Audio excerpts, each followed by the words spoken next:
नमो भगवते वासुदेवाय। ओम नमो भगवते वासुदेवाय। ओम नमो भगवते वासुदेवाय।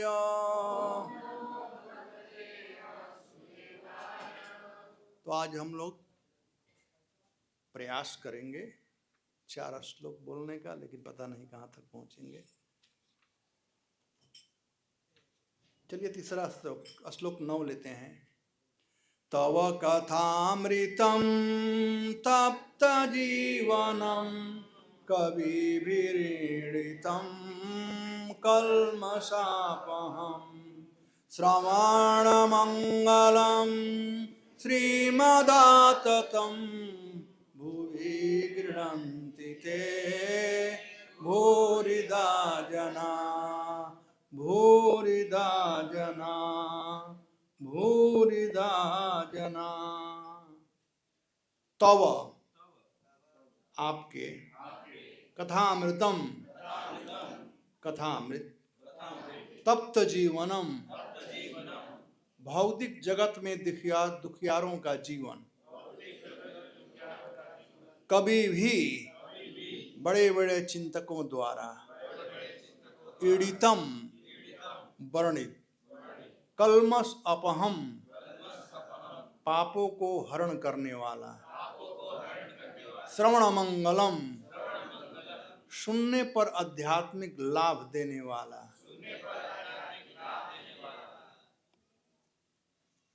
श्रीमता आध्यात्मिक शक्ति से पूर्ण आततम संसार भर में विस्तृत भुवि भौतिक जगत में गृह्णन्ति कीर्तन तथा प्रसार करते हैं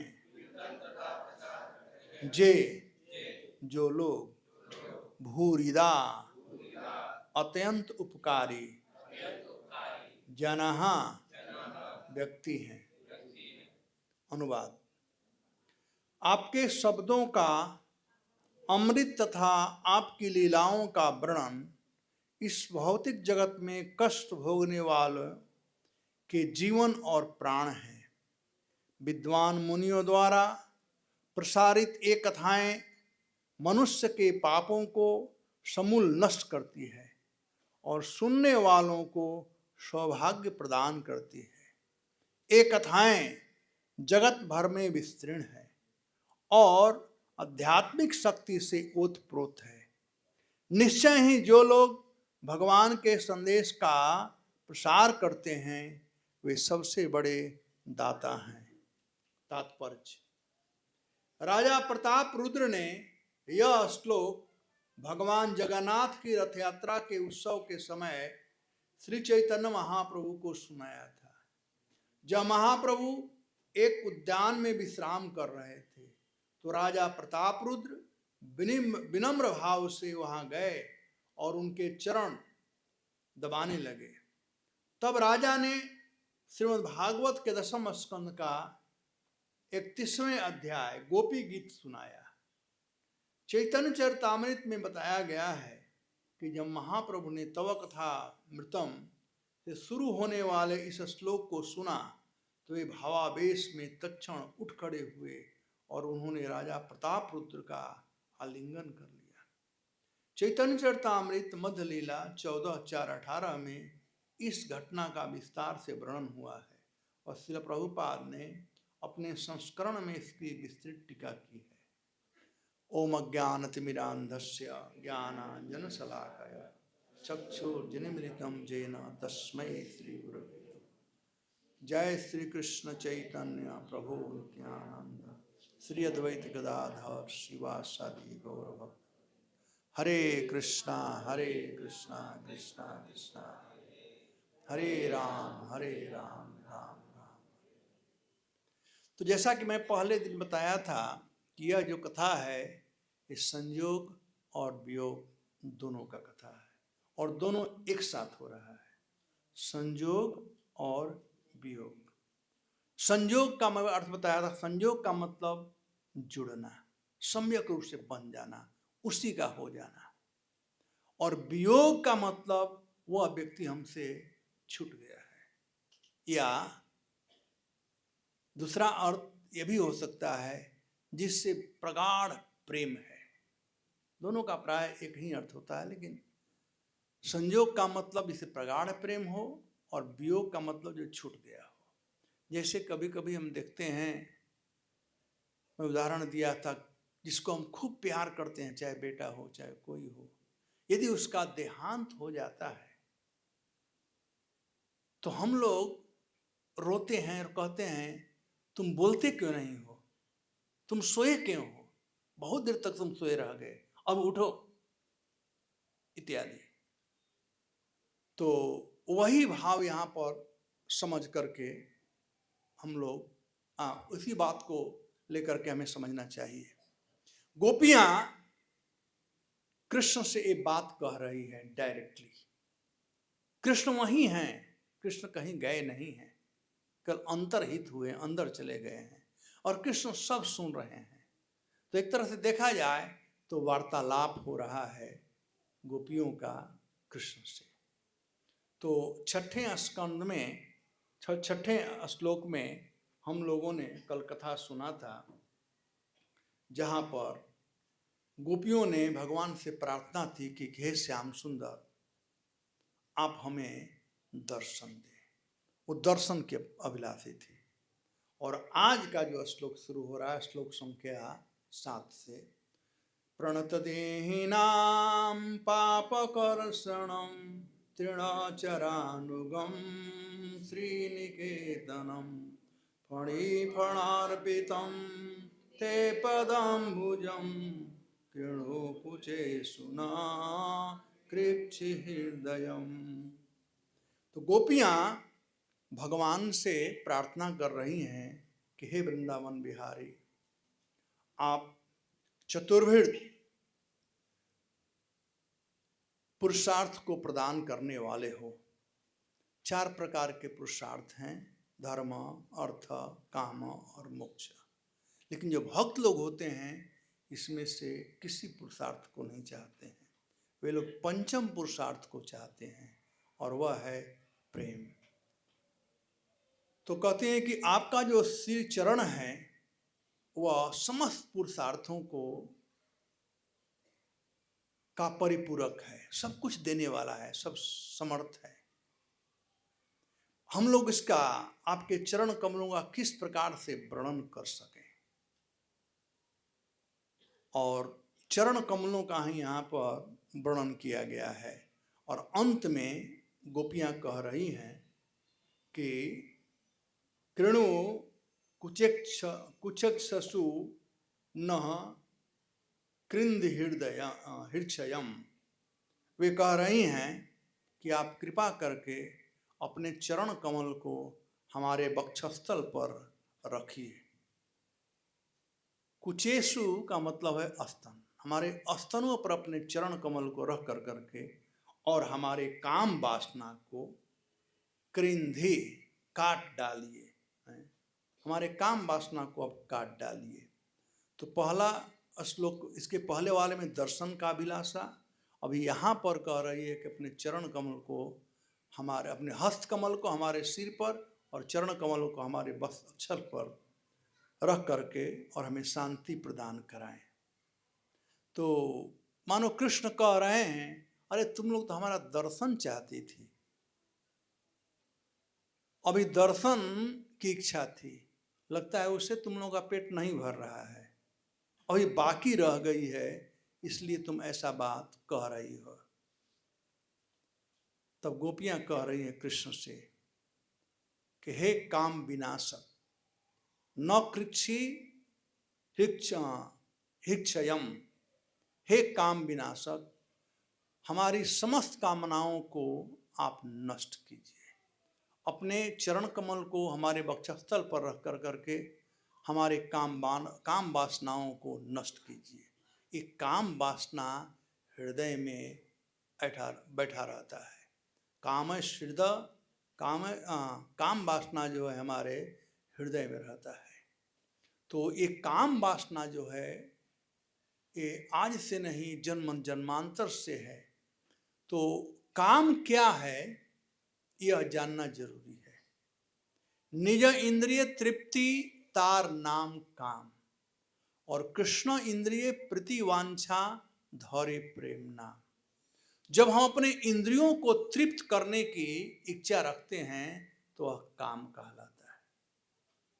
लेकिन जब कृष्ण के इंद्रियों को तृप्त करने का इच्छा रखते हैं तो वही काम प्रेम कहलाता है। तो गोपियां जो यहां पर कह रही हैं तो मानो वे इच्छा कर रही हैं जो कि काम है। वो कृष्ण का दर्शन करना चाहती थी। गोपियों में काम नहीं था, कभी भूलना मत।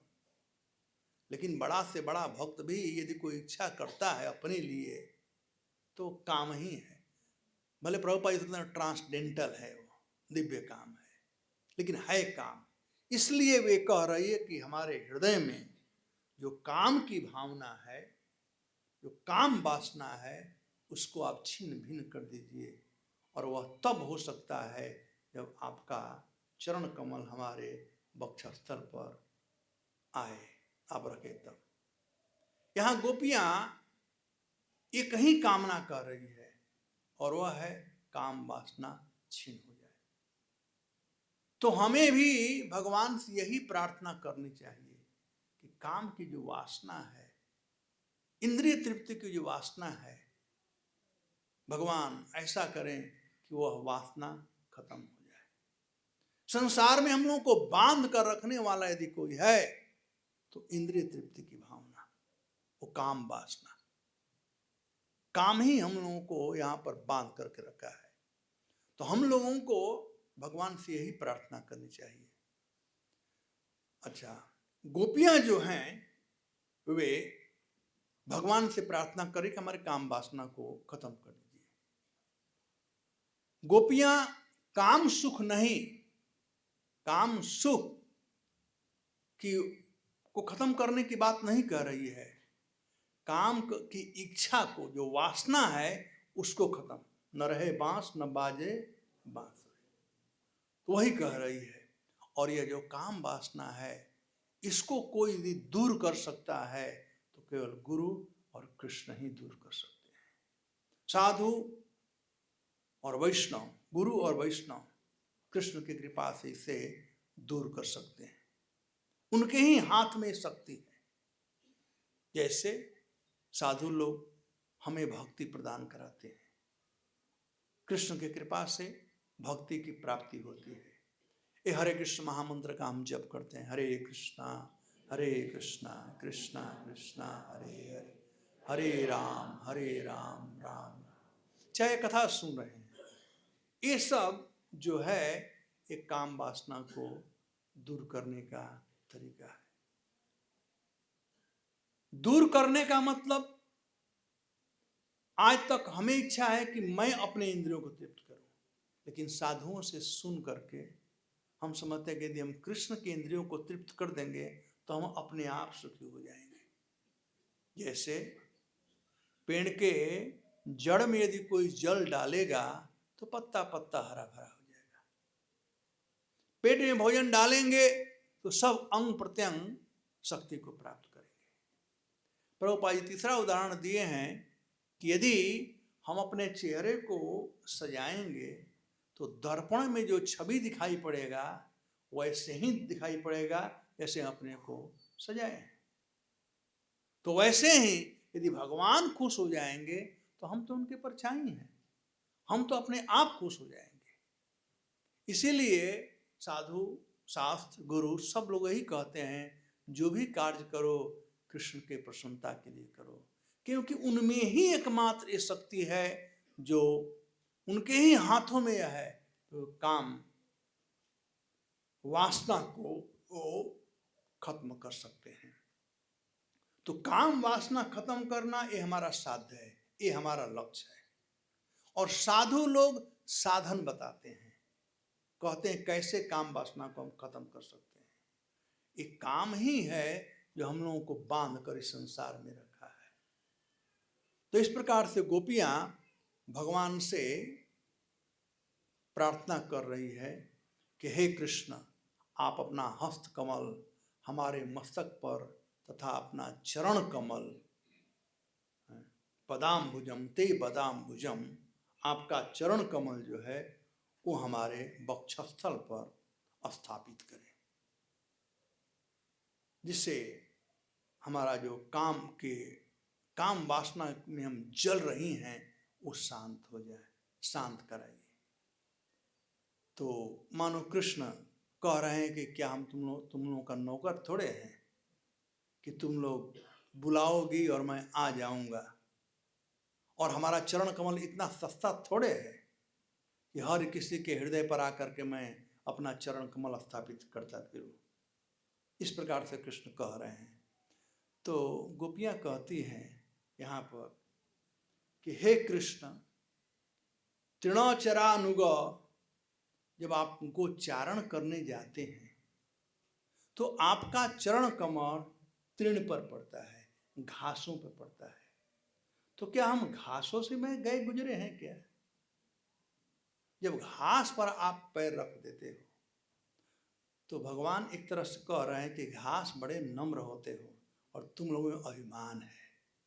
भगवान ये कह रहे हैं घास नम्र होते हैं, इसलिए जब नम्रता का उदाहरण दिया जाता है तो घास का उदाहरण चैतन्य महाप्रभु शिष्टाष्टक के तीसरे श्लोक में कहते हैं, तृणादपि सुनीचेन तरोरिव सहिष्णुना अमानिना मानदेन कीर्तनीय सदा हरि। भगवान का भजन कब हो सकता है? जब हम में एक गुण उत्पन्न हो जाए। किस चीज का गुण? तृणादपि, तृण के समान, तृण के समान। तो भगवान कह रहे हैं कि तुम लोगों में तो अभिमान है। भगवान अभियान चलते चले गए थे ना, उनमें अभिमान था कि कृष्ण मेरे हैं, और तृण तो बड़ा ये है। तो भगवान वही कह रहे हैं कि फिर कहते कि आखिर क्या हम जब गायों को और तृण को सुलभ है तो क्या हमें इसका लाभ न मिल पाएगा? हे कृष्ण, हम भी उस तृण के समान दीन बन करके आपके शरण में आए हैं। हम आपके अनुगत्य हैं, हम आपके शरण में आए हुए हैं। हे कृष्ण, हम लोग दीन बन करके आए हैं। आपका जो चरण है वह जो है तृण चरानुगा, यदि इनके लिए सुलभ है तो हमारे लिए दुर्लभ क्यों? तब मानो कृष्ण कहते हैं कि तो क्या इसका मतलब क्या, तुम मुझे चरवाहा मानती हो क्या? मैं केवल गाय चराता हूँ क्या? तब कहती नहीं नहीं, श्री निकेतनम, आप चरवाहा ही नहीं हैं, आप तो श्री निकेतन हैं। आपका चरण जो है वह लक्ष्मी जी का निवास स्थान है। आपके चरणों में लक्ष्मी जी निवास करती है। आप लोग देखे होंगे कि भगवान जहाँ भी हैं, हालांकि लक्ष्मी भगवान के वक्षस्थल पर भी है, उनका स्थान वहाँ पर है, लेकिन प्रायः लक्ष्मी जी भगवान के चरणों को दबाती हुई दिखाई पड़ती है। देखा आप लोगों ने ना, जब भगवान सोए रहते हैं तो भगवान चरण दबाती है। ये पत्नियों का सौभाग्य है कि अपने पति का पाद संवाहन करे, अपने पति का चरण दबाए। एक समय की हाँ, आजकल माता जी देख रही है ऐसे, आजकल तो ये तो आजकल आउट ऑफ फैशन हो गया है, राइट? लेकिन इसे सौभाग्य की प्राप्ति होती है। जब पत्नियां पति का पैर दबाती है तो पत्नियों के सौभाग्य का उदय होता है, और उससे क्या होता है, मैं कहीं पढ़ा था कि पति का आयु बढ़ता है। तो पत्नियों का सौभाग्य यही है कि पति जीवित रहे। एक बार 1982 का बात है, बॉम्बे में एक घाट के ऊपर एरिया है और वहाँ पर सर्वोदय हॉस्पिटल है। तो एक बार वहाँ के जो सेठ थे सर्वोदय हॉस्पिटल के, कांति भाई सेठ, उस समय स्ट्राइक हो गया था। पहले हमारे अनिल और कमल जी नहीं थे, तो उस समय स्ट्राइक बहुत हुआ करता था। आजकल तो कॉन्ट्रैक्ट पर लेबर ले लेते हैं ना, उस समय लोग लेबर रखते थे तो स्ट्राइक होता था। अब कांति भाई परेशान होकर के आए और गिरिराज स्वामी हमारे प्रेसिडेंट थे, तो कहे कि स्वामी जी मैं बहुत थक गया हूँ, डॉक्टरों के लिए मैं सब कुछ किया, लेकिन ये लोग तो स्ट्राइक पर चले गए हैं, मैं चाहता हूँ ये हॉस्पिटल जो है इस्कॉन को दान दे दो। तो गिरिराज स्वामी ने कहा ठीक है। तो महाराज हमको प्रेसिडेंट बनाए वहाँ पर, और हॉस्पिटल बहुत गंदा था। मैं 20-25 भक्त को लेकर गया, सफाई करते करते करते पूरा सफाई जो हम लोग कर लिए। अब जब समय आया कि अब इस्कॉन का कीर्तन उर्तन करते थे, प्रसाद वितरण करते थे, हरि नाम करते थे, बहुत लाइव नंबर बनाए घाट के ऊपर। बाद में डॉक्टरों ने देखा है तो बड़ा गड़बड़ हो जाएगा, तो कांति भाई सेठ के पास पहुंच गए कि अब हम स्ट्राइक तोड़ रहे हैं। तो कांति भाई आए, कहे कि स्वामी जी अब स्ट्राइक हमारा टूट गया है, यानी हॉस्पिटल हमको दे दीजिए। एनीवे, तो उस समय जब मैं वहाँ पर रहता था तो हमारे एक रामजी भाई पटेल हैं, तो अपने घर पर एक दिन बुलाए थे हम लोगों को लंच के लिए, भक्तों को। तो हम वहाँ पर लंच के लिए गए थे, और रामजी भाई पटेल के घर के बगल में ब्रह्म कुमारी वाले कुछ माताएं थी, तो उनको ही बुलाए थे। तो हम लोग थोड़ा कीर्तन उतर किए, तो उसमें से जो मुखिया थी ब्रह्म कुमारी के वहाँ पर, तो हमसे वार्ता करने लगी। तो वो कहती हैं कि हमारे गुरुजी पहले विष्णु के भक्त थे, पहले विष्णु के भक्त थे। तो मैं कहा अभी क्या हो गया, अब क्यों? तो कहा कि नहीं नहीं, जब उन्होंने देखा कि लक्ष्मी जी से विष्णु पैर दबवा रहे हैं, तब से वो विष्णु का भक्ति छोड़ दी। ये तो स्त्रियों पर अत्याचार कर रहे थे। तो मैं कहा कि लक्ष्मी जी आपके गुरु जी के पास कंप्लेन करने आई थी क्या कि हमारे पति अत्याचार कर रहे हैं? अरे यदि उनको अच्छा लग रहा है, यदि पत्नी को अच्छा लग रहा है, तो आपके गुरु जी के पेट में दर्द क्यों हो रहा है? तो ऐसे ऐसे लोग सिद्धांत गढ़ देते हैं। पत्नी को अच्छा लगता है अपने पति का पास संवहन करना, जगत जननी माता लक्ष्मी कर रही है, यहाँ पर वही बात है, श्रीनिकेतनम, वो कह रही है कि आप तो श्रीनिकेतन है, आपके चरणों में लक्ष्मी जी का निवास है, लक्ष्मी जी आपका पास संवहन करती है और अपने गोद में लेकर के सेवा करती है। तो भगवान कहते हैं कि ठीक है, तो लक्ष्मी, हाँ, गोपिया कहते हैं कि हम ये नहीं कह रहे हैं कि आप जो जैसे लक्ष्मी जी हैं हमको वह पोजीशन दीजिए। अरे हम तो चाहते हैं कि अपने चरण कमलों को हमारे वक्षस्थल पर रखिए, हम नहीं बैठना चाहते हैं, लक्ष्मी बढ़ जाती है, लक्ष्मी जी निवास करती है भगवान के लेफ्ट साइड में। तो कहते कि हम तो चाहते हैं कि आपका चरण हमारे सिर पर, आपका हस्तबरद हमारे सिर पर रहे। भगवान कहे ठीक है, जब तुम इतना रो रही हो, बिलख रही हो, तो मैं तैयार हूं, लेकिन एक समस्या है, एक डर लग रहा है मुझे। तो कहे गोपियां क्या डर लग, आपको क्या डर क्या है? तो कहते हैं देखो तुम लोगों में अभिमान है, और अभिमान जो होता है वो विष के समान होता है, और यदि मैं अपना पैर तुम्हारे वक्षस्थल पर रखूं मैं, तो तुम्हारे हृदय में तो अभिमान है। तो संसर्ग संग से गुण होता है, संग से गुण जात। तो कहीं हम में भी ये ऐसा ना हो जाए, अभिमान ना आ जाए, मुझ पर उसका असर पड़ेगा। तो गोपिया करेंगे हे कृष्ण आप क्या मजाक कर रहे हैं? कृष्ण कहते हैं अभिमान जो है वो विष के समान है। तो कृष्ण कहते हैं कि आप, गोपियां कह रहे हैं कि आप क्या मजाक कर रहे हैं? कहते हैं फड़ी फणार्पितम, कहते आप मजाक कर रहे हैं। अरे उस कालिए में कितना विष था, हमारे अभिमान को तो आप कह रहे हैं कि हमें अभिमान है और आप में आ जाएगा। वो कालिए में कितना विष था जिसके फण के ऊपर आप नाचे थे, उस समय विष आपको नहीं लगा था? देखो भक्त लोग बड़े चालाक होते हैं, जेई कृष्ण भजे से ही बड़ चतुर।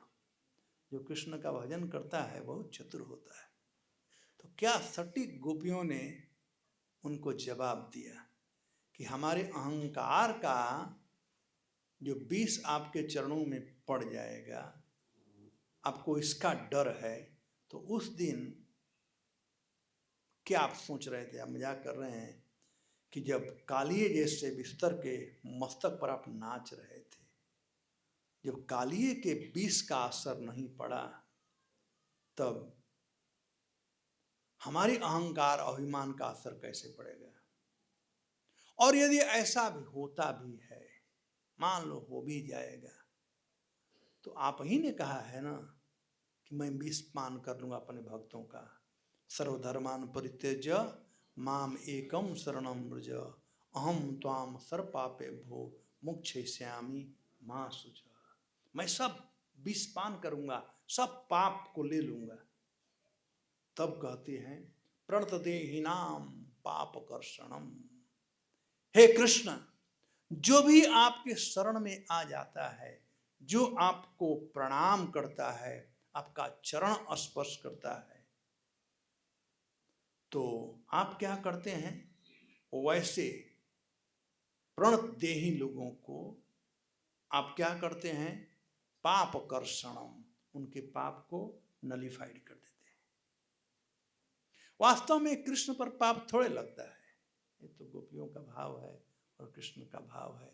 तो इस प्रकार से गोपियों और कृष्ण में ये वार्ता चल रही है, जहाँ पर इस श्लोक में, श्लोक 7 में गोपियां कह रही हैं कि हे कृष्ण, अपने चरण कमल को, पदाम्बुजम ते पदाम्बुजम कृणु कुचेषु नः, न मतलब हम लोगों के वक्षस्थल पर आप अपने चरण कमल को कृणु, कृपया, कृपा करके रखें।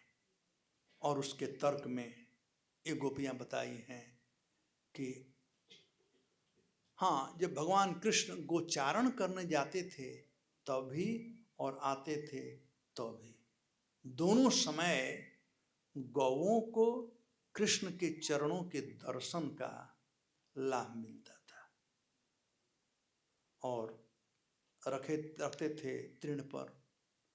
तो इस प्रकार से क्रमशः आगे बढ़ाया गया है। तो पहला तो है कि गौवें जो हैं या तृण जो है बहुत तुच्छ है, क्या उससे भी हम तुच्छ हो गए हैं। तो उससे थोड़ा आगे बढ़ें कि वो नहीं हो पाएगा, तब कहते हैं कि नहीं नहीं, आप तो श्री निकेतन है, आप गोपाल नहीं हैं, गोचारण करने वाले नहीं हैं। हालांकि गोचारण करना कोई खराब चीज़ नहीं है, बहुत बड़ा विज्ञान है। लेकिन आजकल लोग मॉडर्न युग में लगता है आजकल के लिए अनुसार भगवान बोले थे, नहीं तो एक कृष्ण का नाम गोपाल भी है, वो गौओं का पालन करते हैं, गोचारण करते हैं और उनको अच्छा लगता है। आप में से कितने लोग गाय चराए हैं? अरे बहुत लोग गाय चराए हैं। तो गाय चराने का नियम क्या है, चरवाहा लोग बताइए। हाँ, आप बताइए।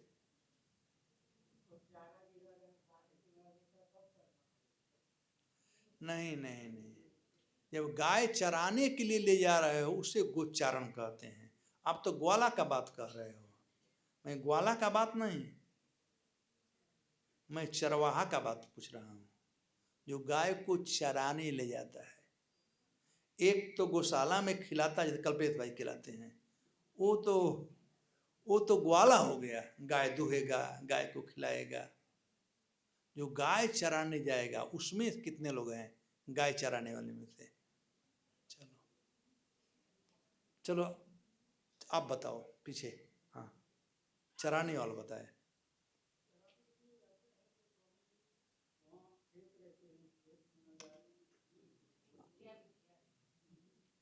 वो तो चली जाएगी तब ना, वो दूसरा बात है। वो घर से ले जाते हैं, कैसे ले जाते हैं गायों को?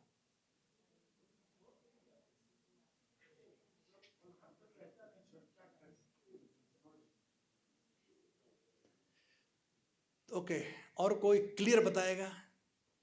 हाँ, पीछे वाला।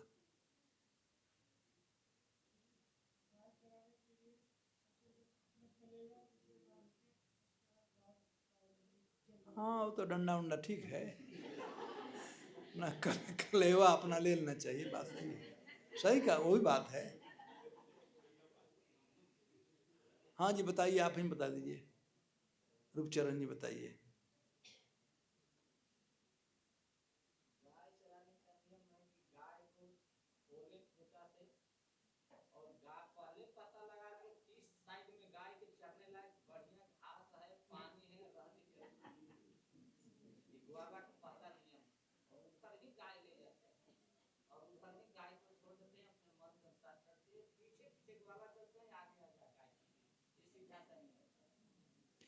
तो जब गाय चरने जाती है, अब मैं बता रहा हूँ, जब गाय चरने जाती है तो गायों में एक मुखिया होती है,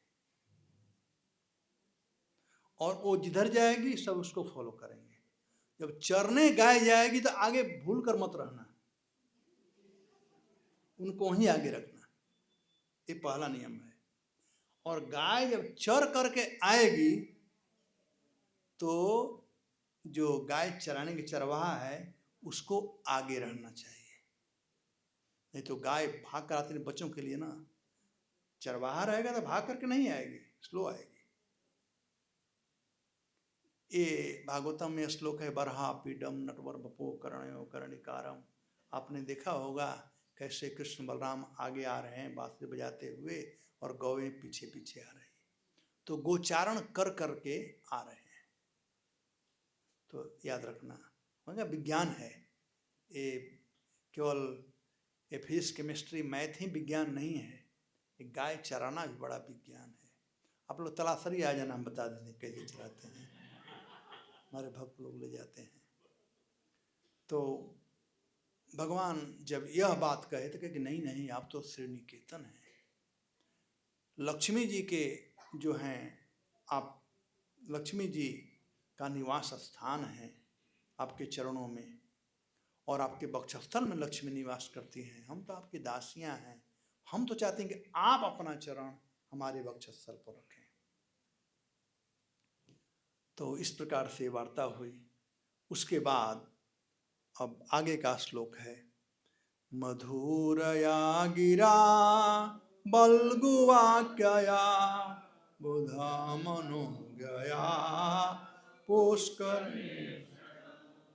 विधि रीरिमा वीरमुयति दधरसि सुधाम आव्ययन स्वना।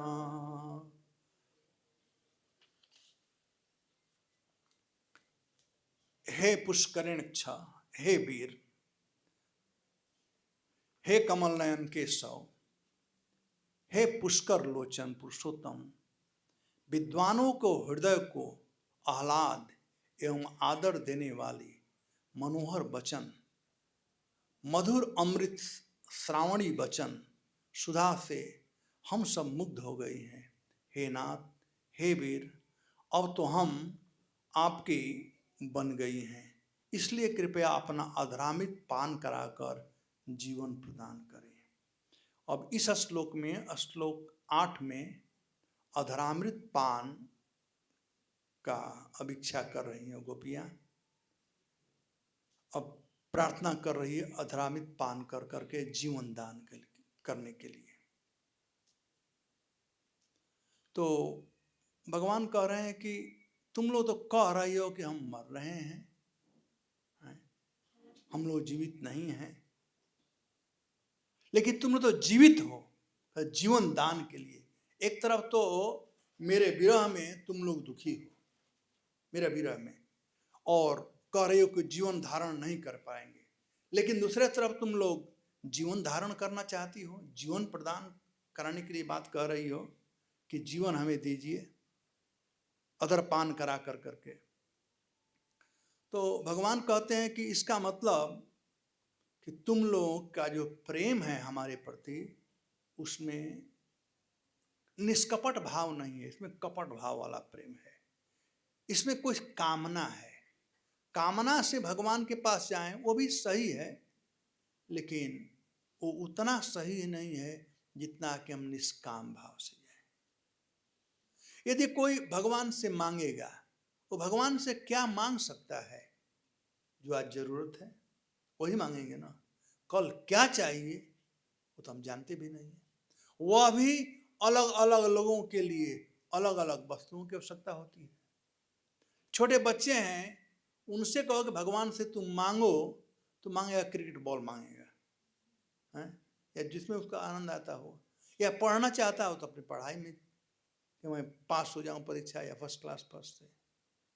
यदि अविवाहित है तो सुंदर पत्नी मांगेगा, या लड़कियां पति मांगेंगी। विवाह हुआ हो गया तो घर परिवार चलाने के लिए खर्चा पानी।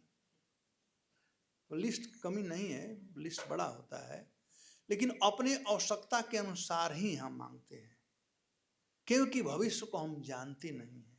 इसलिए ये कभी मूर्खता नहीं करना चाहिए भगवान के पास जाकर कुछ मांगना। प्रभुपाद जी कहते हैं कि कृष्ण हमारे ऑर्डर सप्लायर नहीं है कि हम मांग लें और वो दे देंगे। कृष्ण पूछेंगे तो हमारे लिए क्या ही किया है, मांगते हो इतना, क्या किया? बल्कि कृष्ण को देना सीखना चाहिए। यदि हम कुछ न मांगेंगे तो कृष्ण इतना देंगे, इतना देंगे कि अपने पास रखने के लिए जगह भी नहीं मिलेगा। और कृष्ण भूत भविष्य और वर्तमान तीनों को जानते हैं। भगवान कहते हैं वेदाहम संस्थितानि वर्तमानानि च अर्जुन, मैं सब जानता हूं अर्जुन, भूत भविष्य वर्तमान तीनों जानता हूं। कब किस चीज की जरूरत होगी भगवान वह चीज देंगे। इसलिए न मांगना सर्वश्रेष्ठ है। सबसे बड़ी भक्ति है बिना कामना के भगवान का सेवा करना। अन्याभिलाषिता शून्य ज्ञान कर्माद अनावृत अनुकूल्य न कृष्णा अनुशीलनम भक्ति उत्तमा। ये उत्तमा भक्ति यही है कि भगवान से हम कुछ मांगे नहीं, कोई कामना न रहे, जीने का भी कामना रहे। यदि कामना यदि करना ही है तो एक ही कामना होनी चाहिए कि मैं कैसे कृष्ण का सेवा कर सकूं। भगवान श्री चैतन्य महाप्रभु अपने शिष्य शासक से बताते हैं, धन जन नाही मांगी कविता सुंदरी, शुद्ध भक्ति दिह मोरे कृष्ण कृपा करी। मांगना है तो केवल शुद्ध भक्ति मांगो और कुछ नहीं। धनो जनो नाही मांगी कविता सुंदरी, न धनम न जनम न कविता न सुंदरी वा जगदीश कामये। कहते हैं धन नहीं चाहिए, परिवार बड़ा, फॉलोअर नहीं चाहिए, ना तो सुंदर पत्नी की कामना है, न धनम न जनम न सुंदरी कविताम, न तो हमें ख्याति की जरूरत है, वह जगदीश काम है, या अन्य कुछ भी जो लोग मांगते रहते हैं। हम मांगने के लिए नहीं आए हैं, यहां तक कि मुझे मुक्ति भी नहीं चाहिए। मो जन्मनि जन्मनीश्वरे, हमें मुक्ति नहीं चाहिए भले जन्म हो, लेकिन क्या चाहिए? आपके चरणों में शुद्ध भक्ति चाहिए। जिसको भगवान के चरणों का शुद्ध भक्ति प्राप्त हो गया उसको सब कुछ प्राप्त हो गया। यदि मांगना ही है तो हमें केवल मांगे तो शुद्ध भक्ति। अब मानो एक गोपियां भगवान से प्रार्थना कर रही थी जीवन दान के लिए कि हमें जीवन दीजिए, हम लोग मर रही हैं लेकिन मर भी नहीं पा रही हैं, तो इसलिए जीवन दान दीजिए। तो भगवान कह रहे हैं कि तुम्हारे प्रेम में कपट है। एक तरफ कह रही हो कि तुम लोग तड़फ रही हो और विरहासुर तुम लोगों पर अटैक किया है, विरह रूपी असुर, तुम लोग मर भी नहीं पा रही हो। जब तुमको सही में मुझसे प्रेम होता तो मेरे विरह में तुम लोग मर गई होती। जैसे दशरथ जी को राम जी से प्रेम था और राम जी के विरह में राम जी भी ओहल हो गए थे, वियोग हो गया था, वनवास चले गए थे, तो दशरथ जी अपना प्राण त्याग दे दिए थे, प्राण त्याग दिए थे। तो वैसे ही यहाँ पर भगवान मानो कह रहे हैं कि तुम लोग तो केवल कपट भाव से हमसे जीवन मांग रही हो। और यहाँ पर वर्णन की है कि हे कमल नेत्र, आपकी मधुर वाणी तामोहक शब्द जो कि बुद्धिमान के मन को आकृष्ट करने वाले हैं, हम सबों को अधिकाधिक मोह रहे हैं। हमारे प्रिय वीर, आप अपने होठों को अमृत से अपनी दासियों को पुनर्जीवित कर दीजिए। तो यहाँ पर भगवान के गुणानुवाद गोपियां करना चाहती है। तो मानो कह रहे हैं कृष्ण से, हम जीना चाहती हैं लेकिन जीवन का एक ही लक्ष्य है, और वह लक्ष्य है कि हम आपके विषय में सुने, आपका भजन करते रहें। बस हम भजन करने के लिए जीना चाहते हैं, अन्य किसी कार्य के लिए नहीं। तो यही कामना होनी चाहिए भक्तों में। यदि जीना है, वह जीवन सार्थक है जिस जीवन में भजन हो रहा है। नहीं तो मनुष्य जन्म प्राप्त कर करके भजन नहीं किए तो व्यर्थ जीवन है। भागवतम में कंडेम्ड किया गया है, जैसे सांस ले रहे हैं लेकिन भजन नहीं कर रहे हैं तो एक मृतक के समान है। कोई कहे तो सांस ले रहा है, मृतक कैसे हो सकता है? तो भागवतम में कहा गया लोहार का भाती, भाती जानते हैं ना, लोहार चलाता है वो भी सांस लेता है। तरवह किम न जीवंती, वृक्ष भी बहुत दिन जीते हैं। तो जीने का लक्ष्य बहुत दिन जीना या सांस लेते रहना ये सब नहीं है। जो व्यक्ति इस आंख को लेकर के भगवान का दर्शन नहीं करता है, उसका आंख मोर पंख पर बने हुए आंख के सदृश है। जिसके पास कान है और कान लेकर के भगवान का कथा नहीं सुनता है, तो इस कान का उपमा दिया गया है उस कान के समान, उस बिल के समान जिसमें विषैले चूहा बिल बनाता है और विषैले सांप उसमें जाकर के रहते हैं। तो कान है और कान से यदि भगवान का हम गुणानुवाद नहीं सुनते हैं, कथा नहीं सुनते हैं, तो ये कान जो सांसारिक बात है वह विषैले सर्प के समान है, जो सर्प क्या करता है, डसता है।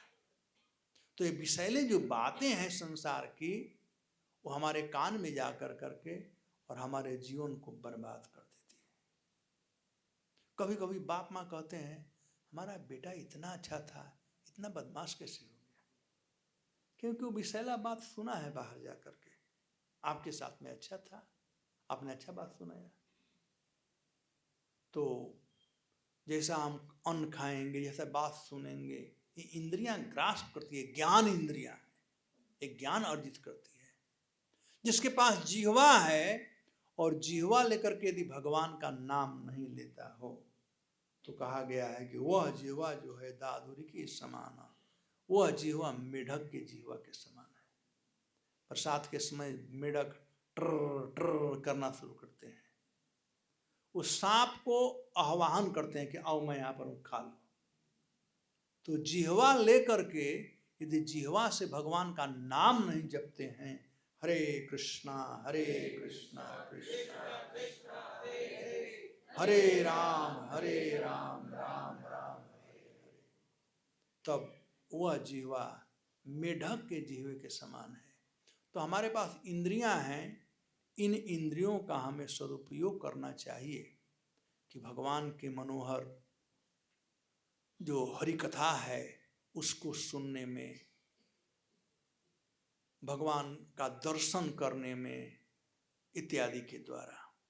तो गोपियां कह रही है मानो कि हम लोग मरना नहीं चाहती हैं, हम जीना चाहती हैं। क्यों? तब गोपियां वो आर्त भाव से अब गाने लगी, और वह है जो श्लोक आज हमने लिया। तव कथामृतम तप्त जीवनम कलिवीणितम कल्मषापहम श्रवणमंगलम श्रीमदाततम भुवि गृह्णन्ति ते भूरिदा जना। अब गोपियां करें हम जीना चाहते हैं। क्यों जीना चाहते हैं? तव कथामृतम।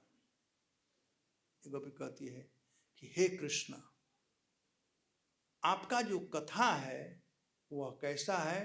अमृत के समान है। कथामृतम। अमृत मृतक के व्यक्ति को भी जिला कर देता है। अमृत दो प्रकार के हैं।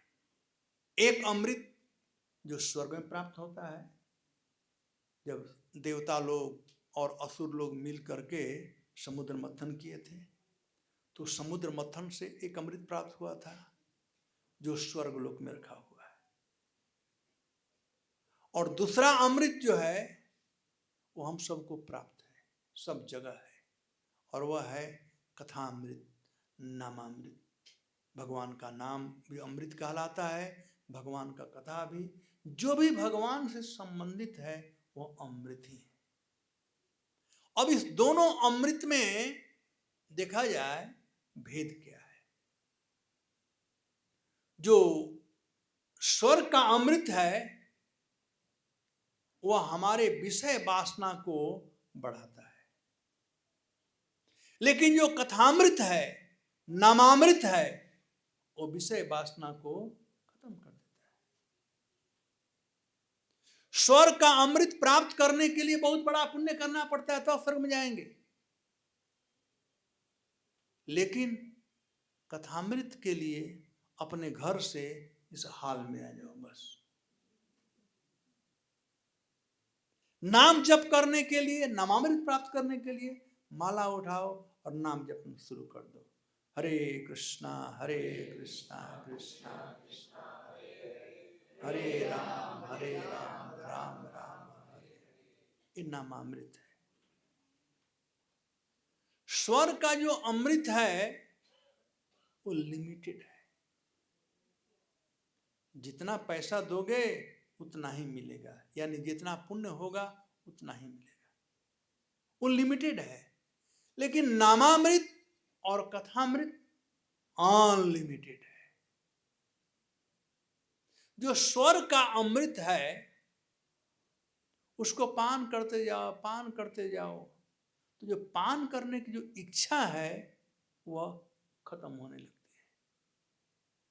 जैसे कभी कभी भोजन स्वादिष्ट होता है, प्रसाद स्वादिष्ट होता है, तो कहते हैं अरे प्रसाद तो अमृत के समान था, या भोजन अमृत के समान था, या कोई मूवी का, तब ठीक है ना। कोई मूवी, कोई अच्छा गाना हो तो कहते ओह ये तो अमृत के समान था, लेकिन कितना दिन सुन सकते हो। मोदी जी के विषय में कोई अच्छा बात करता, अरे अमृत के समान मोदी जी बोल रहे हैं, कितना दिन सुनोगे। लेकिन ये नामामृत है, जैसे जैसे नाम लेते जाओगे वैसे वैसे आनंद बढ़ता जाएगा। महाप्रभु कहते हैं आनंदम बुद्धिवर्धनम प्रतिपदम प्रणाम स्वाजनम। आनंद बढ़ते ही जाएगा। कथा सुनेंगे तो आनंद बढ़ती जाएगी, रुचि बढ़ती, जैसे जैसे कान साफ होगा, कान एक कथा से कान साफ होता है, जब जैसे कान साफ होगा और हृदय साफ होगा, ये दो चीज को साफ करता है। श्रोताम स्वकथा कृष्ण पुण्य श्रवण कीर्तनम हृदयंतस्त ही अभद्राणी विधुनोति हृदयताम। विधुनोति विशेष रूप से, धुनोति मतलब धो डालता है, सुहृद और हृदय को शुद्ध बना देता है, जहां पर भगवान निवास कर सके। तो कान और हृदय ये दोनों को शुद्ध करता है यह कथामृत या नामामृत। तो ऐसे अनंत फायदे हैं भगवान की कथा सुनने से। तो गोपियां कहती हैं कि जब यह अमृत प्राप्त है तो हे कृष्ण हम प्राण क्यों त्यागे। हम इसीलिए प्राण नहीं त्याग रही हैं ताकि आपका दर्शनामृत प्राप्त हो सके। हम प्राण त्याग देंगे तो वो दर्शन कैसे होगा। आप आओगे, आप रोओगे तो हम थोड़े सुनने वाले हैं। हमें दर्शनामृत, कथामृत, नामामृत, तो यहाँ पर कथामृत का बात कह रही है। तव कथामृतम तप्त जीवनम। और गोपियां कह रही हैं कि ये जो कथामृत है वह ऑर्डिनरी नहीं है, यह तो तप्त जीवनम, जो जल रहा है, जो मर रहा है, उसको जीवन प्रदान करने वाला है। हम लोग जल रहे हैं आपके विरह में, विराग्नि में हम जल रहे हैं, होता है प्राण निकल जाए, लेकिन ये जो कथा है वो हमको जीवन देने वाला है। तो मानो कृष्ण पूछते हैं कि अच्छा ये तुम लोग कैसे मालूम हो गया? तो कवि भी रणितम, बड़े बड़े महात्मा लोग ऐसा कहते हैं, कवि लोग कहते हैं, साधु महात्मा लोग कहते हैं, कथा का महिमा बताते हैं। और चूंकि कथा इतना अच्छा है, तप्त जीवनम, हम लोग संसार में तप्त हैं, संसार में सब लोग दुखी हैं। तप्त का मतलब दुखी। 3 प्रकार के ताप जो हैं हमें जला रहे हैं, दैहिक, दैविक और भौतिक। देह के द्वारा दिया गया ताप, सांप बिच्छू मच्छर इत्यादि काट के लेते हैं। आजकल तो 2 पैर वाले मच्छर हैं, काट देते हैं किसी को कहीं पर। कितने दुश्मन। पहले था कि लोग दूसरे के पास क्या है उससे सुखी होते थे। भाई के पास बहुत धन है, ओह वो प्राउड था कि मेरे भाई के पास इतना धन है। उसके बाद समय बीतते गया तो लोग उसके पास क्या है डजन मैटर, हमारा उससे खुश है, हमारे पास क्या है हम उसमें खुश रहे। अब उससे खुश नहीं थे, अपने पास था उससे खुश रहे। अब जमाना आ गया है कि उसके पास क्यों है, हमारे पास क्यों नहीं है। जमाना बदल गया ना। तो ये ताप देता है, दुख देता है। दूसरे के धन से हम सुखी नहीं होते हैं, दुखी हो रहे हैं। वो तपा रहा है उसका धन, दूसरे का सुख हमें तपा रहा है। और क्यों? कारण क्या है? पहले लोग बांट कर खाते थे, उससे पहले भी उतना ही अपने पास रखते थे जितना उनका खुराक चल जाए, और दूसरों के लिए। प्रभुपाद जी एक उदाहरण देते हैं। एक बार प्रभुपाद जी कानपुर गए और पद्मपद सिंघानिया जी से उनकी दोस्ती थी। तो पद्मपद सिंघानिया अपना भवन दिखा रहे थे कि कहाँ पर क्या है। तो दिखाए भगवान का बहुत बड़ा मंदिर था, और सब दिखाने के बाद वो अपना रूम दिखाने गए। और रूम कितना था? 8 बाई 8, छोटा रूम और नीचे चटाई। इतना बड़ा आदमी, सिंघानिया एम्पायर का मालिक, भगवान के लिए इतना बड़ा मंदिर। आज भी द्वारकाधीश मंदिर वहां पर है कानपुर में, और अपने लिए छोटा। तो पहले यह भाव था। अभी क्या है? भगवान के लिए छोटा वाला, कोने में कहीं पर। कितना दिन से धूल जमा हुआ है, क्या हुआ है उस पर। एक बार लाल टीका लगा दिया, साल भर बनता रहेगा। लक्ष्मीदाना का भोग लगा दिया, और अपने लिए फर्स्ट क्लास डेली सफाई हो रहा है, बेडरूम, बड़ा बेडरूम। तो दुखी नहीं हुए तो क्या हो गए?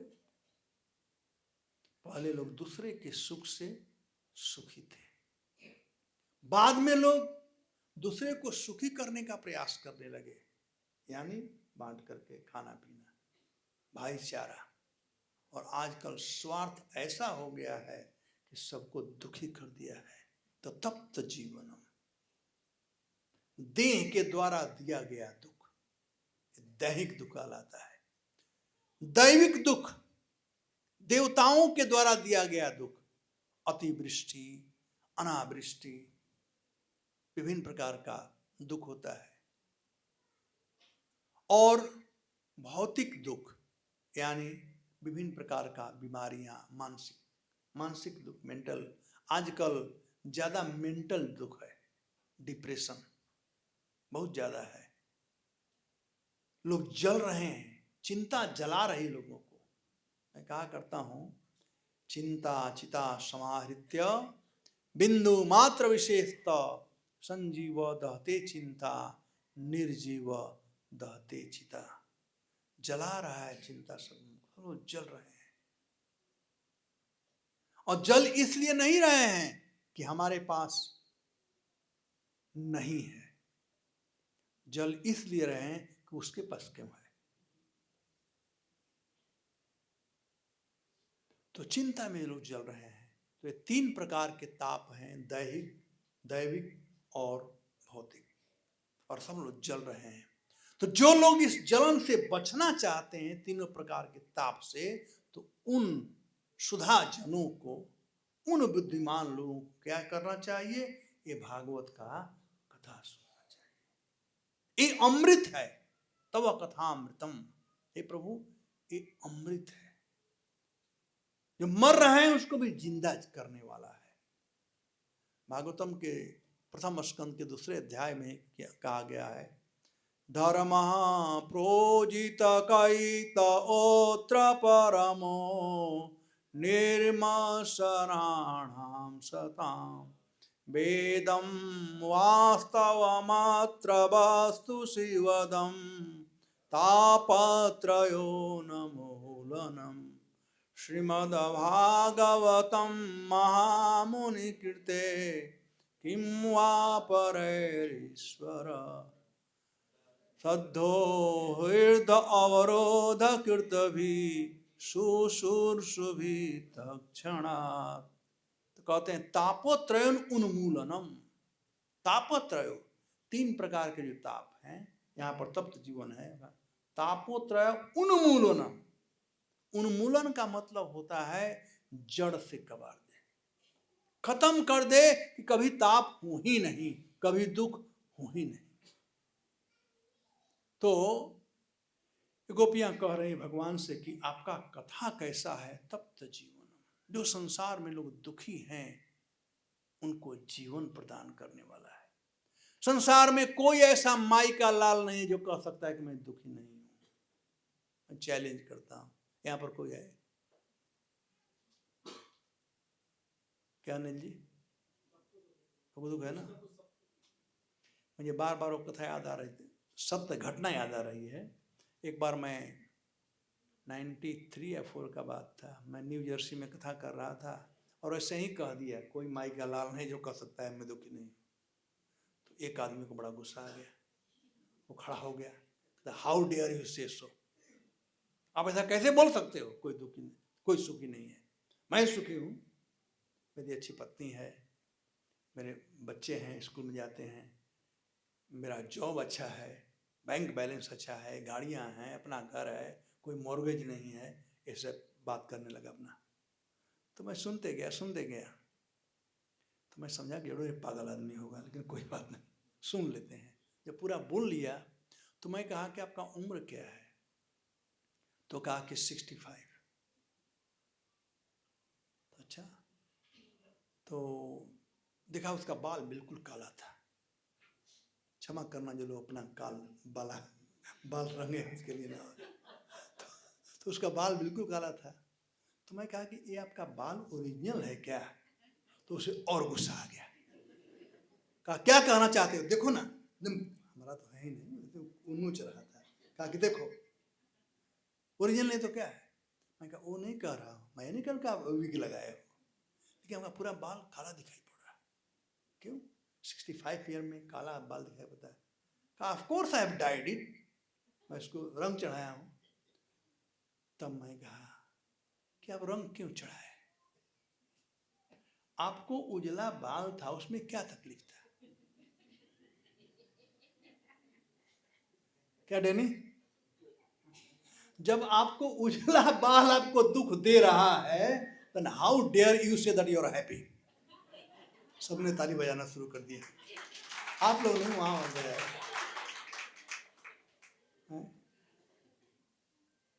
तो एक बाल उजला हो जाने से दुख होना शुरू हो जाता है, तो कैसे कोई कह सकता है कि मैं सुखी हूं? भाई, ये भगवान की वाणी है कि संसार कैसा है? दुखालयम अशाश्वतम। ये दुख का घर, यहाँ सुख हो ही नहीं सकता है, कितना भी परिश्रम करो सुखालय बनाने का। यदि सुखालय बनाना है, यदि सुखी रहना है, तो भगवान का कथा सुनो जो गोपियां कह रहे, तव कथामृतम तप्त जीवन। तप्त हो, जीवन में दुख है तो भगवत कथामृत का पान करो। और ये कथा इतना सुमधुर है, इतना समुद्र है कि सब लोग कभी भी ऋणतम कलमश आपहम, कभी लोग बड़े बड़े आचार्य, ब्रह्मा जी, भगवान शिव, चतुष्कुमार, ध्रुव महाराज, प्रहलाद महाराज, नारद जी, सब के सब लोग जिनको आवश्यकता नहीं है, जो शुद्ध हैं, महाजन हैं, फिर भी वे गाते हैं निवृत्त तैसे उपगीयमानात्। जिनका संसार से कुछ भी लेना नहीं, उनका तृष्णा खत्म हो गया है, वो भी बार बार गाते रहते हैं। औषधि क्षोत्र मनोभिरामान कौत्तम श्लोक गुणानुवादात।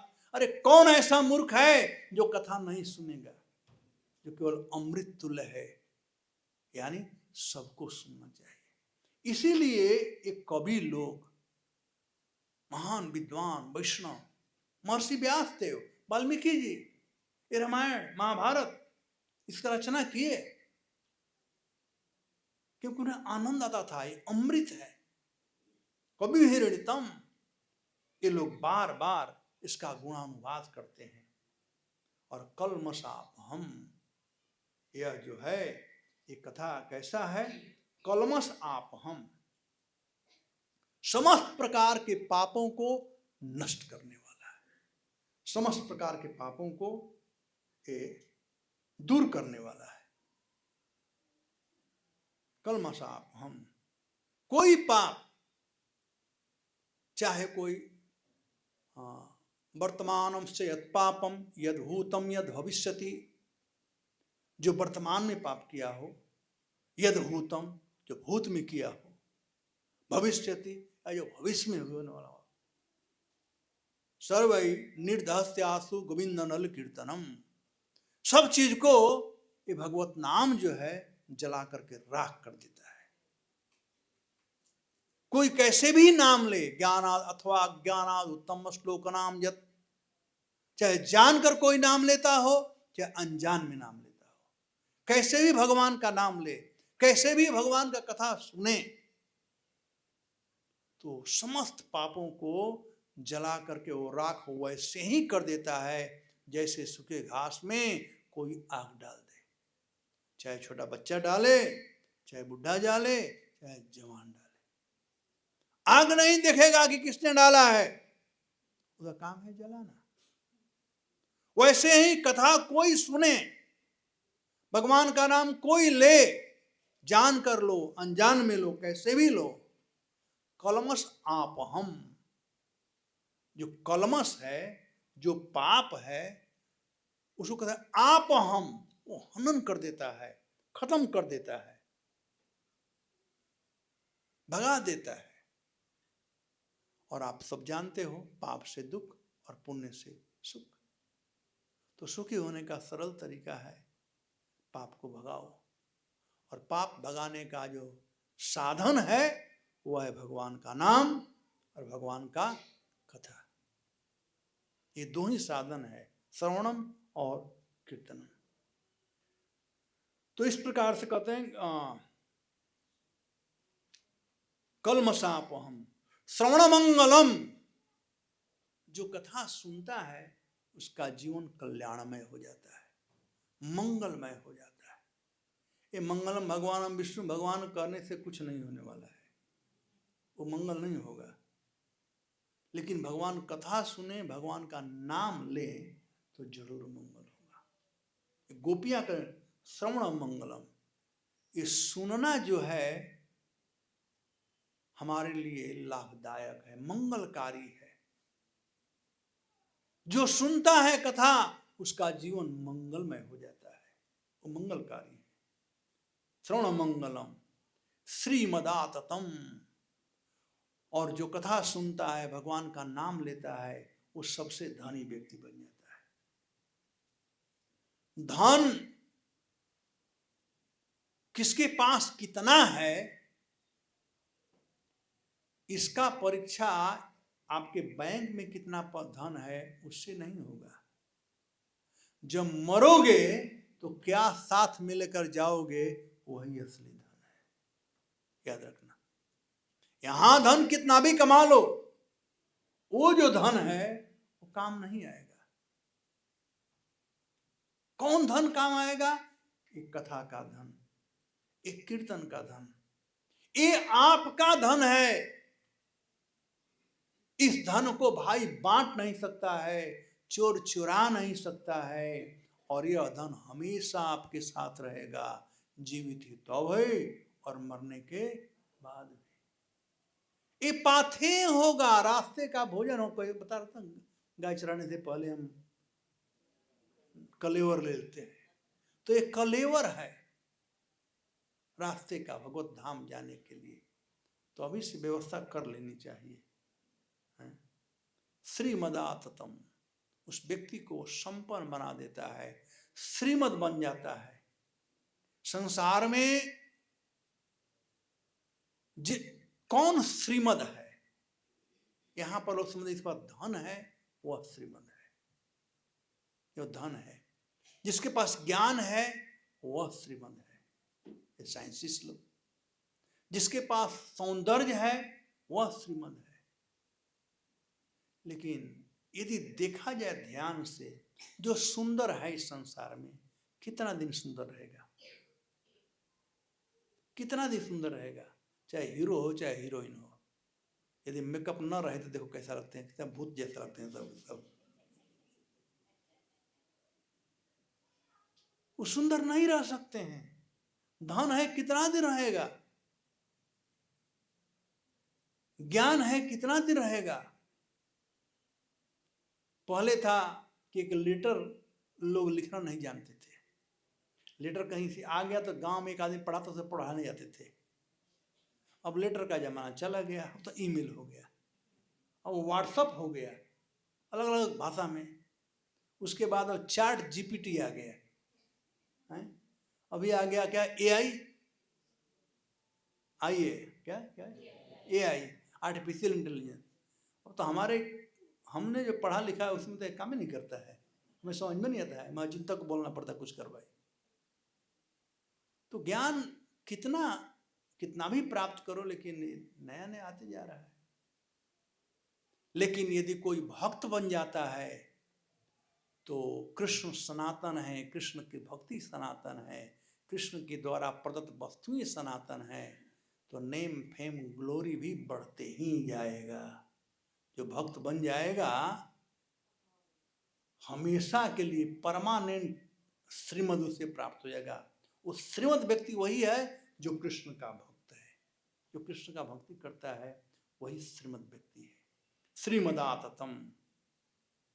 और भूरि गुणंति ते भूरिदा जना, ये जो कवि लोग हैं, जो भक्त लोग हैं, वे लोग जा कर करके श्रीमद आततम, जो धनी लोग हैं, जो भक्ति नहीं करना चाहते हैं, उनके घर घर जा कर के वे कृष्ण भक्ति का प्रचार करते हैं, बतलाते हैं, लोगों को कृष्ण की सेवा में लगाते हैं। तो भू ग्रंथि चे भूरिदा जना, अपना घर द्वार सब कुछ छोड़ कर करके, और वे जा करके देश देश में, विदेश विदेश में जा करके कृष्ण भक्ति का प्रचार करते हैं, जैसे प्रभुपाद जी गए। तो यहाँ पर तो यह जो बात हुआ है, एक कुछ गोपियां कह रही हैं और एक कह रही पॉजिटिव भाव से। अब कल मैं सुनाऊंगा इसी श्लोक का भाव, लेकिन दूसरे रूप में, निगेटिव रूप में। और वो जो है श्रीमती राधिका बोली है, वो राधा रानी गुस्सा कर करके कह रही हैं। कैसे कह रही हैं? तव कथा मृतम, अरे तुम लोग क्या बात कर रही हो, तुम लोग बिल्कुल भोली भाली हो, कथामृत कथामृत कथामृत करती जा रही हो। तुम लोग को मालूम नहीं है कथा क्या है। जो कथा सुन लेगा उसका देहांत हो गया, मर गया, यानी संसार से मर गया, संसार का सब छूट जाएगा। एनीवे तो उसका हम कलमश आप हम जो कथा कीर्तन शुरू करेगा ना, घर द्वार सब छोड़ना पड़ेगा, बाप माँ छोड़ना पड़ेगा, पति पत्नी छोड़ना पड़ेगा, पाप लगेगा उसका ना। कलमश आप हम, कलमश पाप आएगा। तो सब चीज का उल्टा रूप से, तो इसका हम वर्णन कल करेंगे, क्योंकि मैं चाहता हूँ समय से शुरू करें और समय से खत्म करें। अब आपके ऊपर है कि आप समय से सुनना चाहते हो कि नहीं। मैं 7 बजे आ जाऊंगा, लेकिन हमारे सुंदर गोपाल प्रभु कहते हैं प्रभु 7:15 बजे आओ, वहां से निकलो। हाँ मैं आ सकता हूँ, मुझे कोई तकलीफ नहीं है।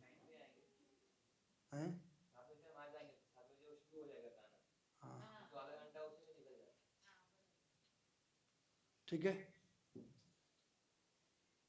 अब चल रहे हैं। स्लो चलना अच्छा होता है, फास्ट चलना ठीक नहीं होता।